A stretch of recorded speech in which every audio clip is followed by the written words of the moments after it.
En la tarde del viernes 8 de abril, la Corte Interamericana de Derechos Humanos ratificó su sentencia de que Fujimori no debe ser excarcelado, ha cuestionado al Tribunal Constitucional y ha pedido que el Estado peruano no haga caso a lo que ha dictaminado el supuesto organismo máximo de la legislación peruana.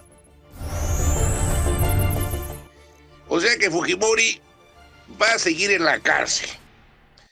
Y esto es algo que va a poner muy contento a la mayoría de los peruanos que no creían que era correcto que el dictador más corrupto y sanguinario que haya tenido el Perú, por lo menos en el último medio siglo, no son palabras mías, sino del propio Mario Vargas Llosa, sea liberado a pesar de los miles de muertos que hubo bajo su dictadura, las torturas que inclusive afectaron a su ex esposa, primera dama, porque la electrocutaron, a Susana Iguchi, y es la primera dama en la historia que el marido la mete preso, la saca a ella de su cargo y se lo da a una adolescente o casi adolescente de 19 años, su hija Keiko, que estuvo 3 mandatos consecutivos en el puesto de primera dama.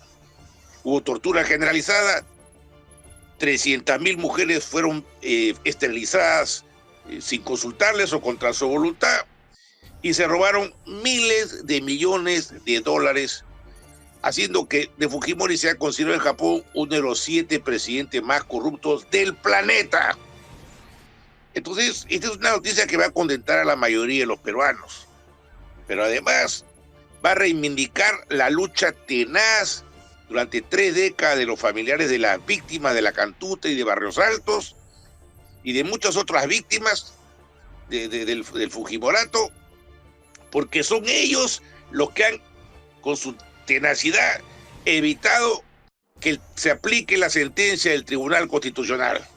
Porque a pesar de que inicialmente el primer ministro Torres comparó a liberar a Fujimori como liberar a Hitler, que no lo van a soltar, al final no hicieron casi nada, se lavaron las manos. Y cuando los familiares apelaron a la Corte Interamericana, le pidieron que mantenga la sentencia, le preguntaron al representante del Estado qué opinaban. Ellos decían, vamos a acatar lo que diga el tribunal en la Corte Interamericana, pero como que querían ser medios neutrales, hasta el final, que varias veces que los jueces le pedían, dijeron, bueno, nos parece que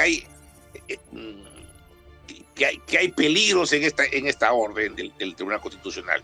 Entonces ahora, gracias a la lucha del pueblo peruano y de los familiares, particularmente los familiares de las víctimas, se ha logrado que la Corte Interamericana se pronuncie y que no se va a ejecutar la sentencia propuesta por el Tribunal Constitucional.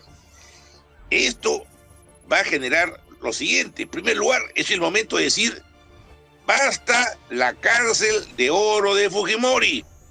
El primer ministro Torres dijo que Fujimori debía pasar a una cárcel común y expulsó a la anterior presidenta del Instituto Nacional Penitenciario, INPE, porque ella permitió que Fujimori, cuando salió de la clínica, regrese a su cárcel dorada que cuesta 700,000 soles al año, que es un departamento con más lujo que lo que tiene la mayoría de los peruanos. Y luego que Fujimori volvió a la clínica y nuevamente regresó, el premier Torres no lo volvió a meter, no lo puso en una cárcel común, sino nuevamente en la cárcel de oro de Barbadillo. Entonces ahora hay que trasladarlo a una cárcel normal. Segundo, es hora de empezar a hacer un juicio o un proceso muy serio al Tribunal Constitucional por prevaricato, abuso de autoridad, violar la ley y la Constitución, porque no es posible que 6 magistrados, que la mitad son fujimoristas, que el presidente del Tribunal Constitucional, Augusto Ferrero, llegó a esta instancia por el voto de 73 congresistas fujimoristas de Fuerza Popular, tras haberse reunido con Keiko, que él ha sido funcionario público, político, cargo político en la dictadura de Fujimori, y que fue fue integrante de la última plancha presidencial que tuvo Cambio 90, el partido que llevó a Fujimori al gobierno y estableció su dictadura. Él además tiene acciones en Alicorp, el monopolio que hace subir los precios en el Perú. Este señor debería ser procesado. Y el Tribunal Constitucional no debería existir, porque realmente no es un tribunal para defender la Constitución, sino para evitar que la Constitución se aplique. No es posible que un funcionario de una dictadura militar esté en un organismo que debe defender los derechos humanos. Entonces es el momento de pedir que Fujimori vuelva a una cárcel, que vuelva, que pase a una cárcel común y que empiecen a tomarse acciones contra el Tribunal Constitucional. Y de hecho, todo esto va a generar revuelo entre los fujimoristas, porque ellos quisieron transformar al 5 de abril, para que la gente no se acuerde del autogolpe, en un nuevo 5 de febrero, como fue en el 75, cuando se produjeron bastantes saqueos contra el gobierno del llamado socialismo militar. Y no lograron esos saqueos masivos. Solamente se dedicaron los fujimoristas infiltrados en las marchas, se dedicaron a atacar el Poder Judicial y la Fiscalía para hurtar documentos comprometedores. No, paradójicamente, no atacaron al Tribunal Constitucional. Y 2 días antes, no se sabe qué mano oscura quemó el piso 12 de la Policía Nacional del Perú, en la calle España, donde estaban los archivos de los lavados de activos. Entonces, estas son muy buenas noticias para los peruanos, pero muy malas noticias al fujimorismo, al cual la Fiscalía lo ha considerado como una organización criminal. Y ahora, después de haber visto esta parte de lo que ha sido la resolución de la sentencia de la Corte Interamericana de Derechos Humanos, vamos a tocar un pequeño resumen de lo que ha venido pasando en la última semana en el Perú. Como todos hemos visto, en el Perú hemos tenido una ola de protestas a raíz del paro de transportistas, bloqueos de ellos, de sectores agrarios, de obreros agrícolas en el sur, protestas en muchas partes del país. Y eso ha desembocado en enfrentamientos que han producido por lo menos media docena de muertos. Algunos casos se les echa la culpa a la policía, otros se les echa la culpa a hechos fortuitos o a los bloqueos. Pero son media docena de muertos, lo cual es bastante. Y se suponía que Castillo era el primer gobierno en décadas donde no se habían producido muertes por conflictos sociales. Y ya eso se acabó. Ahora, en estos conflictos han habido 2 presiones. Por una parte, estaba el fujimorismo, que ha querido aprovecharse de estos para montarse sobre ellos con la consigna "fuera Castillo, fuera", la cual prende mucho en los barrios de clase media y clase alta de Lima y en otros sectores de la capital, pero no prende mucho en provincias. O sea, la gente en provincias les preguntaban a la gente que hacía bloqueos, ¿están contra Castillo? No, ellos están en contra de la Constitución del 93, están en contra de los monopolios, de la falta de abastecimiento. Entonces, por un lado, hemos visto a la congresista Marta Moyano y Ángela Barbarán, que son fujimoristas, tratando de infiltrarse en la marcha del día 5 de abril, para capitalizarla en función del fujimorismo. Y la señora Barbarán, que dijo que esta debe ser una marcha pacífica, al final los fujimoristas que se infiltraron ahí la transformaron en una barbarie, porque fueron a saquear el Poder Judicial. Ahora, el fujimorismo ha querido de esta manera distorsionar la protesta, porque la verdad estas protestas han empezado a atacar las garitas de peaje, cuando los peajes han sido creados por el fujimorismo. Yo estoy en el Reino Unido, no hay peaje para nada, y no debería haber peaje en ninguna parte del país. Las carreteras deberían ser libres, para eso se pagan los impuestos.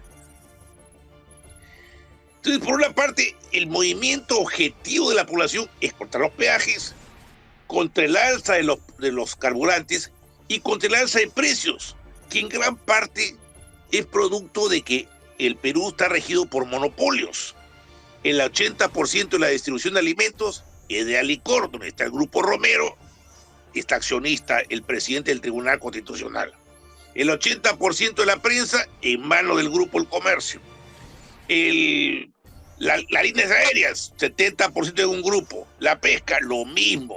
La Gloria domina entre el 70 y el 80% de la leche. Las farmacias, el 80% en un grupo ligado al Interbank. Y así, el Perú es un país de monopolios. Se supone que en los países capitalistas liberales hay libre mercado y el Estado impide la formación de monopolios. Pero en el Perú tenemos un capitalismo que desarrolla monopolios. Pero ojo, en otra parte del mundo se permite que el Estado tenga mayor injerencia en la economía y que tenga monopolios sobre sectores estratégicos como la luz, sectores mineros, el agua, el gas. Pero en el Perú nada de eso hay. En vez de monopolios del Estado en sectores estratégicos, tenemos monopolios de sectores privados en sectores estratégicos que ellos no buscan regular la economía en función de la población o para dar más empleo, sino destrozar a sus competencias. Entonces de eso tenemos lo peor del capitalismo, lo peor, o sea, es un capitalismo monopólico. Entonces, la población se está rebelando contra esas alzas de precios producidos por esos monopolios. Entonces tenemos dos formas de canalizar la protesta. Una, la del fujimorismo, que quiere aprovechar esta para decir fuera Castillo, fuera, y algunos de ellos quieren inclusive pedir elecciones generales, y los otros que quieren pedir luchar contra los monopolios y por una nueva asamblea constituyente que elimine la constitución fujimorista del año 93. Y por eso hemos tenido dos tipos de marchas. Sectores fujimoristas, hemos tenido marchas sindicales. Y en los bloqueos que se han dado y en las marchas que ha habido en Huancayo, la gente no ha sido fujimorista. La población lo que ha querido es luchar contra la falta de víveres. Y el día 5 de abril, que fue esa manifestación espontánea en la Avenida Emancipación, por lo que he conversado con mucha gente que ha participado ahí, no fue una marcha fujimorista, fue una marcha popular espontánea, mucha gente estaba de acuerdo con Castillo, y fueron para protestar porque les parecía injusto que casi en la madrugada del día 5, el presidente Castillo anuncie que en 2 horas va a haber un toque de queda generalizado, que además era innecesario porque el mismo presidente lo tuvo que desconvocar a las 5 de la tarde ese día. Se ponía que el toque de queda iba a ser 24 horas, pero 7 horas antes que acabe lo cancelaron. Si se quiere evitar los saqueos, se quiere evitar el vandalismo, para eso Castillo prometió hacer rondas urbanas, comités de autodefensa, para que la población organizada luche contra la corrupción, la delincuencia, los saqueos. Estaban los reservistas, las rondas. No se apeló a ellos. Y más bien, con este estado de sitio que hubo prácticamente, que la gente no lo acató, generó más frustración en la población. E inclusive mucha gente decía, ¿para qué de la noche a la mañana no nos dejan trabajar? Y en el Perú todos tienen que trabajar, si no, no hay cómo aguantar. No hay seguro al desocupado. Bueno, la situación en el Perú se ha puesto bastante complicada. El Congreso es altamente impopular, es uno de los más impopulares del mundo. El presidente Castillo ha perdido mucha popularidad. Y hemos llegado a una situación en la cual, ¿qué es lo que puede pasar?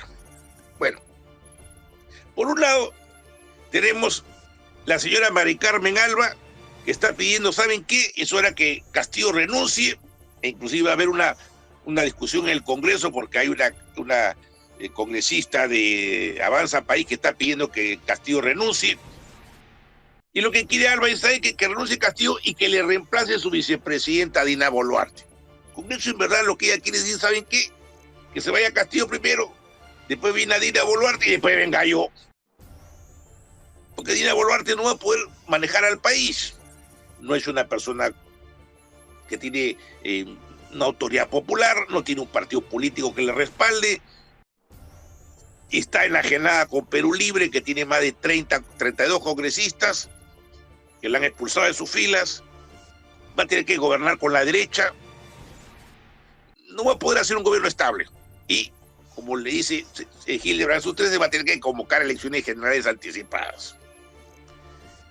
O durar poco y darle el paso a Acción Popular, para que haga otro Manuel Merinos II, pero con una mujer a la cabeza, que es Mari Carmen Alba, que va a querer aprovechar su gobierno para implementar las leyes antilaborales que había estado planteando inicialmente, ¿no? Abolir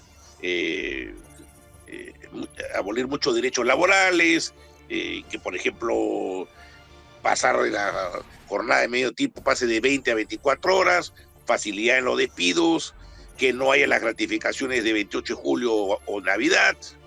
Bueno, entonces hay una posibilidad que lo que quiere Mari Carmen Alba, que renuncie Castillo y que tome el poder Dina Boluarte. Esa es una posibilidad.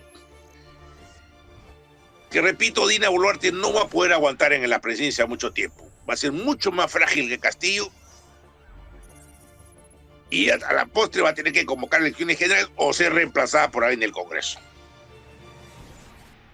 De otro lado, hay la posibilidad de que se llaman las elecciones generales adelantadas, lo que en Ecuador se llama la muerte cruzada, porque el presidente y el parlamento se matan entre ellos y hay que hacer elecciones a los dos, al Congreso y al Ejecutivo.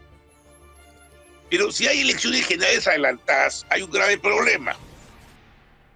Vamos a tener más o menos los mismos partidos, una similar atomización de candidatos, y vamos a llegar a un nuevo Congreso donde tendremos una constitución que permite que permanentemente al presidente se le someta a la tortura de las vacancias presidenciales y que además se le haya quitado su derecho a poder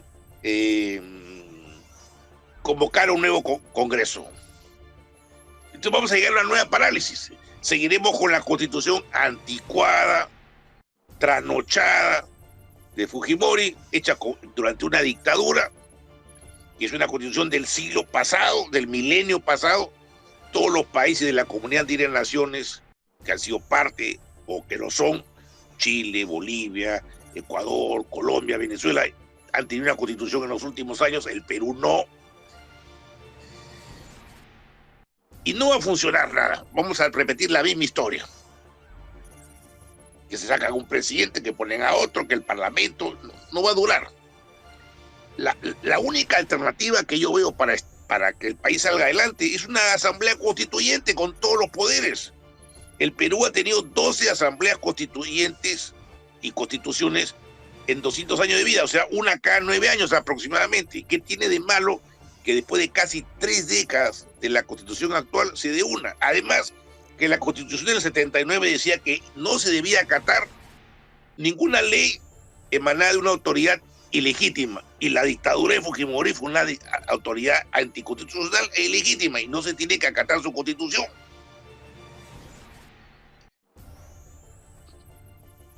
Entonces lo que se necesita para que el país salga adelante es una asamblea constituyente que reorganice al país, que elimine los monopolios, que discuta qué sectores deben ser nacionalizados, cuáles no, que pueda resolver sobre las leyes antilaborales, que pueda al mismo tiempo resolver sobre el problema de las relaciones con los organismos internacionales como el FMI.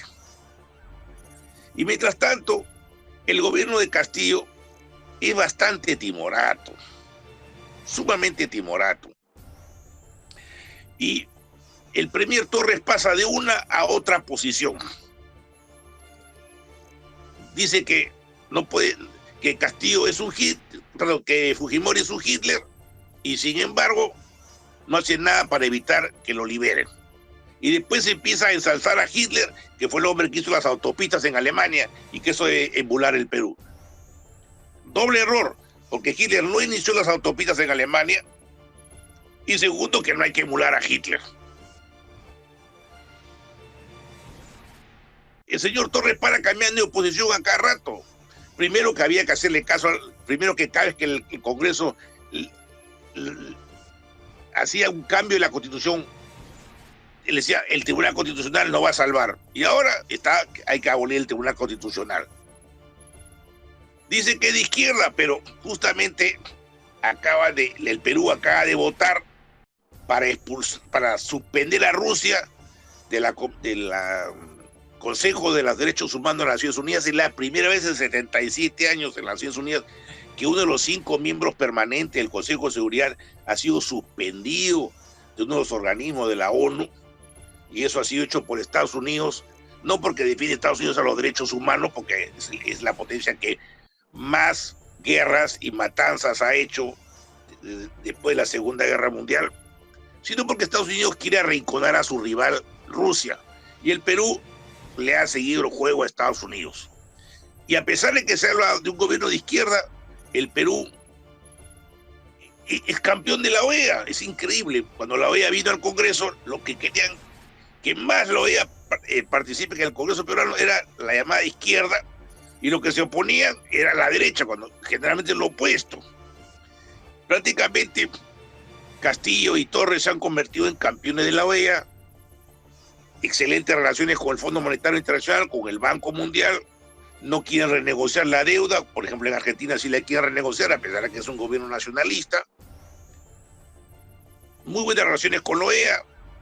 Entonces, este tipo de gobierno es un gobierno muy timorato, no quiere romper con el neoliberalismo, le cuesta mucho medidas contra los monopolios.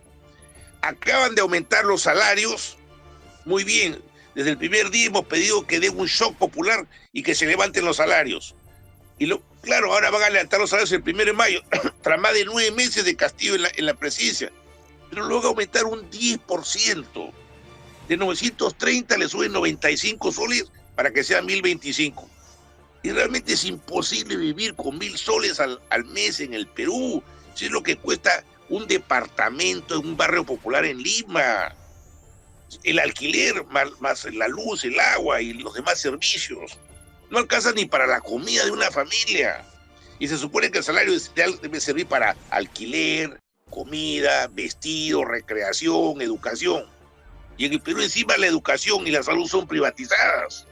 No alcanza, es un salario que no es mínimo vital, porque no es el mínimo para vivir. No te permite llegar a una canasta familiar. Y si el gobierno quisiera reactivar la economía, debería ser un salario más alto. Ahora, ¿cómo es posible que los congresistas se quejen de que no les alcanza el salario o el sueldo cuando ganan, entre todas las prebendas y bonos, 46 veces más o 48 veces más que la remuneración mínima vital? Datos del diario El Comercio. O sea, ganan realmente en 5 días laborales de la semana lo que gana un trabajador al año. Eso no es posible. Donde yo estoy en el Reino Unido, un trabajador con sueldo mínimo, salario mínimo en Londres, gana solamente la 4ª parte o la 3ª parte de lo que gana un parlamentario, pero en el Perú son 40 y tantas veces la diferencia.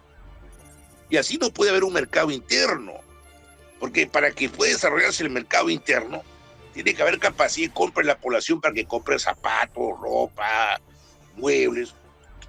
No se puede producir para el mercado interno. Entonces, los salarios bajos son básicamente para exportar con el cholo barato y competir en el mercado internacional, pero no hay capacidad para desarrollar el mercado interno, la industria nacional, porque no hay gente que esté con capacidad de compra.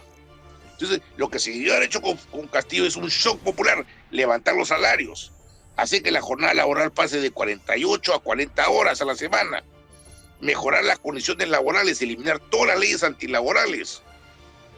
Para evitar el hambre, debió haberse dado lo que pasó en Brasil con Lula en el 2002. Canastas familiares, millones y millones distribuidas a la semana, a la quincena, a los hogares más pobres para ir al hambre cero y paguen un precio módico. Pero con eso tengan aceite, arroz, azúcar, papa, vegetales, pescado, huevos, y no haya hambre. Y así, de esa manera, también se presiona a bajar los precios y a que la gente tenga más dinero para poder comprar ropa, muebles, casas, y se desarrolle el mercado interno. Pero no se ha aplicado ese tipo de políticas. No se ha querido ni siquiera renegociar con el Fondo Monetario Internacional, más bien se está aplicando las mismas políticas que dictamina el FMI. Entonces, lo que tenemos en el Perú ha sido la continuidad del mismo modelo económico y social del fujimorismo.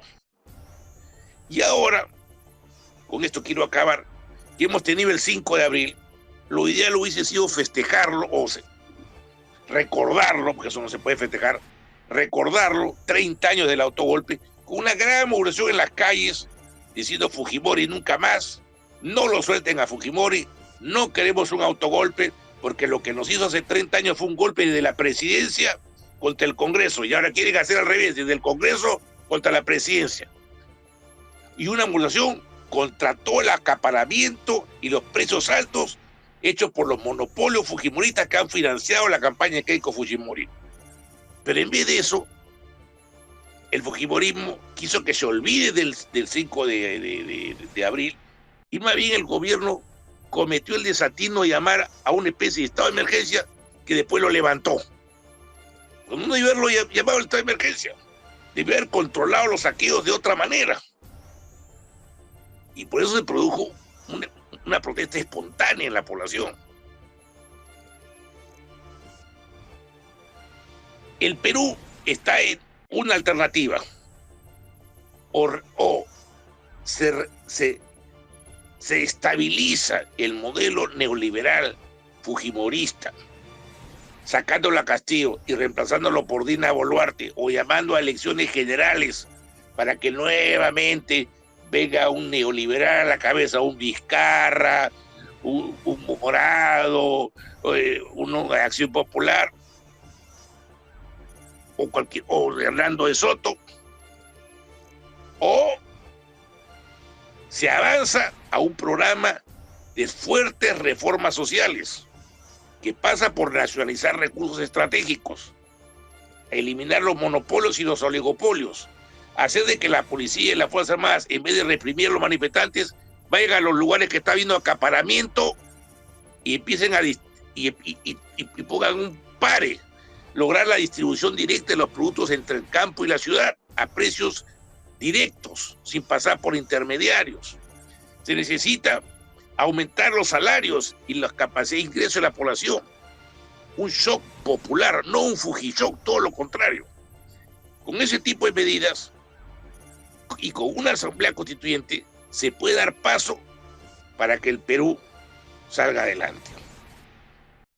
Mientras tanto, tenemos que estar celebrando el hecho de que el peor dictador que hemos tenido en el Perú, por lo menos en las últimas 6 décadas, y quizás mucho más, y el más corrupto de todos, ahora vaya a tener que quedarse en la cárcel. Y eso debe servir para que los otros miembros de su organización criminal, porque él sigue dirigiendo a esta o participando en su dirección desde la prisión, terminen también bajo rejas. Y que el fujimorismo, que en verdad es una mafia criminal, porque no es tanto un partido político, termine siendo procesado. Mi nombre es Ravigio, soy politólogo, economista, historiador, y estoy haciendo este análisis para Latin American Press. Y también quiero agradecer a todos los otros colaboradores, como Wilmar, como Timoteo, como José Jesús, que están difundiendo este video en sus redes.